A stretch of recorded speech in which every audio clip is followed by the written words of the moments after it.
Welcome to Mediocre Gaming, and today we're playing The Crew 2. Well, good morning, good afternoon, good evening, and salutations. Today we're burning rubber. Let's get to it. So if you're having any trouble drag racing or you're a little confused what to do when, this is for you.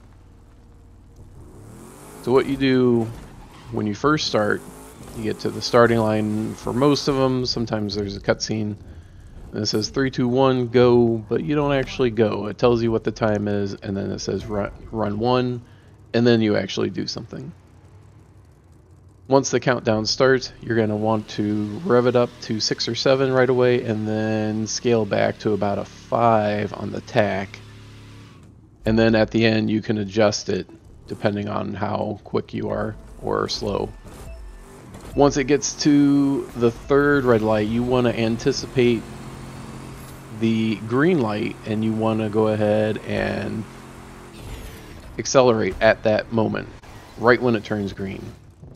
If you do it too quickly, your tires are going to spin, and right around the fourth gear, you're going to take a hit when they start gripping the pavement, and you're going to slow down. You're going to lose a couple seconds doing that. If you go a little bit too slow, then you won't post quite as good of a time. So you want to get it right at when it changes. 3, 2, 1, bam, hit it.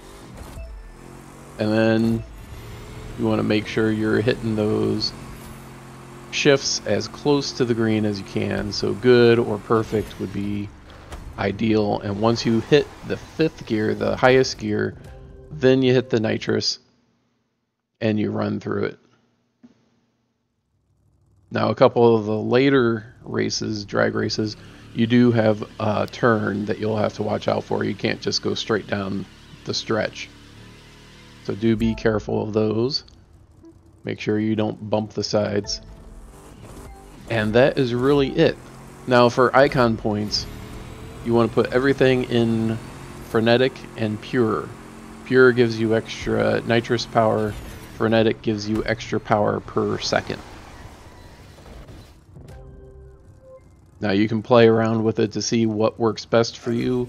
If you have enough, if you have 50 points in that comfort section, then you can fill out both of them.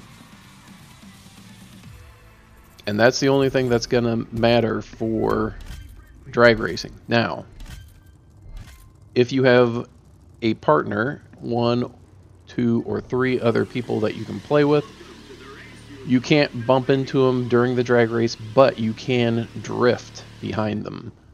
So if you do have someone else, make sure you're putting in points into shifty and air intake and drag bump and those in that second category. Anything that'll help your drag, and that is going to help you get an overall better score.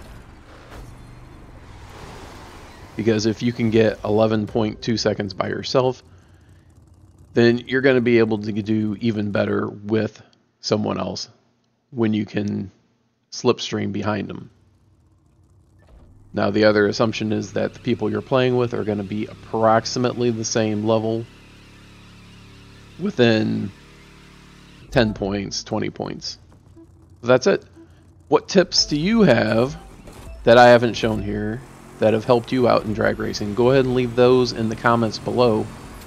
Before you leave, make sure you hit the bell to be notified of all future episodes as soon as they go live. And thank you for liking, commenting, and subscribing. And we'll see you next time.